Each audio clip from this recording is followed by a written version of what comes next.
What's good, YouTube? So I'm here to record a video for my girl Tanntilizing, who is doing a class project on dialect analysis. And so I told her I would help her because I'm from Philadelphia, and ever since I started YouTube, I found out I had an accent, which I never knew about.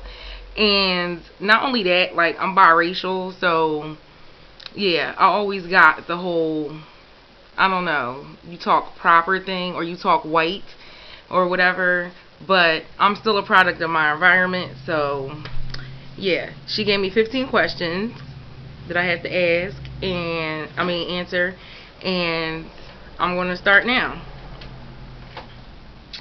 Okay, it says, where are you originally from? I was originally born in Charleston, South Carolina, but I moved to Philadelphia at the age of 3. So yeah. In your own words, how would you define the word dialect? Dialect to me is grammar. I guess it has parts to do with vocab, grammar, and your environment. That's what it means to me.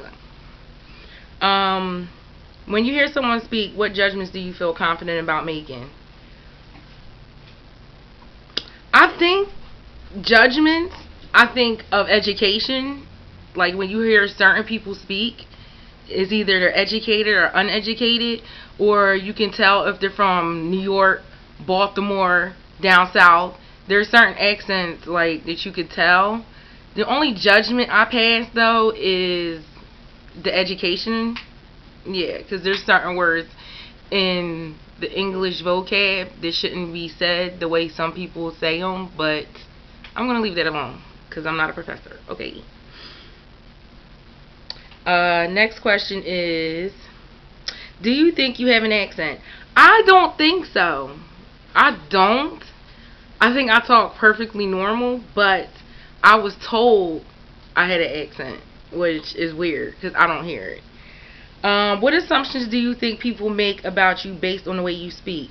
I think people assume, like, if you sitting there, like, there's like I said, there's certain things in the English vocab that just drive me crazy. Like, conversate is not a word, and certain things should not be used.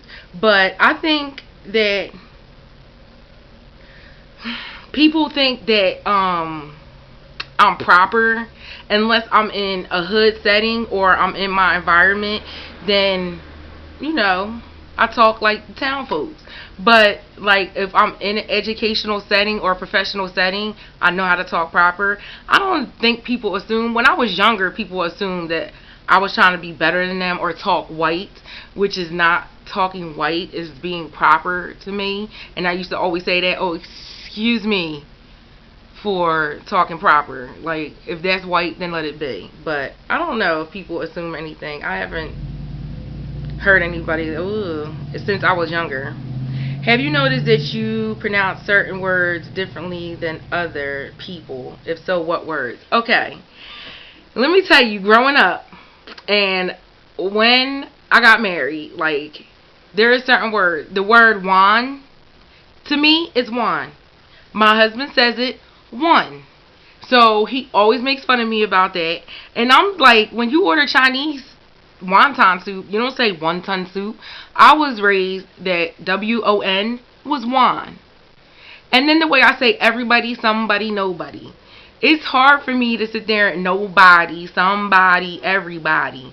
That's not me. And I've always got teased about that because it's everybody. Buddy. That's damn right. Okay. Do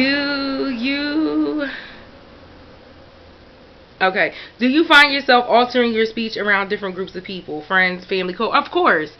Like, you're not going to hang around the hood and the town folk and talk like you would to your boss. Like, there is a time and place for professional speech, and there's a time and a place when you get hood with it. Of course. Like, of course you change up your dialect for the environment. Like, I really do believe in that. In your opinion, which region of the United States has the most recognizable dialect? I would say the South, To me, the South stands out. Like there's certain like New York, you could tell New York accent because they have that swag. You could tell Baltimore when they say you and two. It's certain words that they say that you could tell they're from Bmore. And then the South is like you can really tell the South because it's so country. And I know this is bad for me to be, but come on, like yeah, the South really to me stands out. Explain the phrase "you are what you speak." I guess what that is saying is like if you go like yeah, my baby is 80, right? That's hood. Like I see that as a hood rat. Like and all that, yeah. But if you talk proper and you don't hang your prepositions or you don't, use slang words, it's proper to me. It's not white because half of my family is white, so that's how they speak and that's how I was raised. But I don't know. That's a real good one. That is a good one. You are what you speak. That's not always true, I don't think, because I can switch it on and off. A lot of people can switch it on and off where you know when to talk proper, you know when to get, professional. And then when you're around your family and your friends, you're not going to have that same speech. And my phone would be dying right now. But I guess you are what you speak. But I guess, so, because I'm biracial, that means I have a black side and a white side of my speech. I don't think so. I'm a product of my environment. Like I said, it's a time and place for everything. Have you ever traveled to a place in America in which the dialect was so different you had trouble understanding what people were saying and they had trouble understanding you? Not really. I went to Ohio, and there's certain words that they switch around, but you understand what they're saying. Like I would say, do you have any soda? And they would be like, oh yeah, we got pop. It's like different words, but it wasn't, I understood. Everywhere I could go, pretty much in America, I should be able to understand someone unless they are of another country. I should understand. Even if you was to go to, like, Florida and they say, like move out the way is like slide or something like that. But in Philly, we say swerve and something like that. So I probably understand what they mean when they like slide. That means get away from me. And here we like swerve. That means get away from me. It's just different words, but pretty much the same definition. So I don't think I would have, like Ohio, it was pop, soda, and certain words. But nothing major. Do you have any words specific to where you're from that other people who are not from the area would not know? Okay, in Philly, we have our own, like, language. Like, seriously, like I just said, swerve is move out the way. Or you drawing.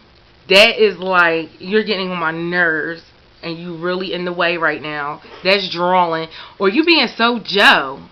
And that means that you are just you being clingy or you just being extra with a person. Like, say I seen, like, somebody walking down the street and be like, oh my God, her hair is everything. Those pants are everything. Her makeup is everything. They'd be like, dang, you being Joe. Which is like, you just doing the most, There's certain things that we say in Philly that other people will be like, what? If I went to, like, you know what I'm saying, in South Carolina, I was like, oh, that chick is Joe. They're going to be like, no, that's Betty. Like, they wouldn't understand, but we get it. Like, there is certain things. Okay, and on this one, this is a side note that Tan gave me. And she wants you to pronounce certain words. The first word is P-E-N. Pen. That's how I would say it, pen. Second word is pin. P-I-N. Pin. Third word is cot. C-O-T. Cot. C-A-U-G-H-T. Caught. M-E-R-R-Y. Mary. M-A-R-R-Y. Mary. M-A-R-Y. Mary. Mary, like the name. So Mary is getting married, and Mary is the girl name. And M-A-U-R-Y. Mari. 13. What words do you use to address a group of 2 or more people? A group. But those people. I know in the South it's like you all, y'all, them. I don't know. We just that group. I don't really have a specific. I don't know. It's just them. Those guys. What do you call the long sandwich that contains cold cuts, lettuce, and so on? A hoagie? Hoagie, yeah. Hoagie. Tell me one question that you hate to answer and why. One question I hate to answer and why is, oh my god, this was me growing up. Okay, and thank God because my phone is dying, and this is the last question. This is me growing up, and like I said, because I'm biracial, I always got, and I would say, well, I'm biracial. I'm half and half. And, you always get, well, all of us have, black in us or white in us or whatever. Okay, that's all well and good. But my mom is white and my dad is black, okay? So I'm half and half.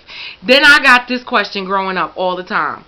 So if you went to a job interview and they were hiring only white women, would you check white to get the job? Or some old question about my race. I don't like answering those questions because it pisses me off and it always gets me into a heated argument because people are so ignorant. Like, oh yeah, you are what your daddy is and all that. I always heard that, and I guess I'm black, even though I'm light skinned with freckles and my mom is totally white, hazel eye, blonde hair.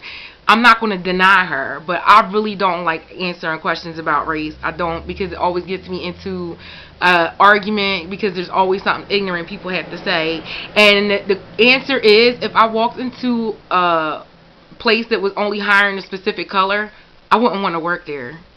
Point blank, period. Because that is racism and discrimination. So I wouldn't want to work there even if they were hiring. It's not like I could walk in there and check white and get the job when they see me. They're like, oh, she's not white. You know what I'm saying? So that wouldn't happen. If I went in there and I checked black and they were just hiring black, I could get the job. Because to society, I'm a light-skinned girl, with freckles. But in real life, I'm not. And I wouldn't take a job that discriminated against the race. That's just me. But I do not like answering those questions. So this is for my girl Tan, and I hope this helps, and I hope you do good on this project, and deuces.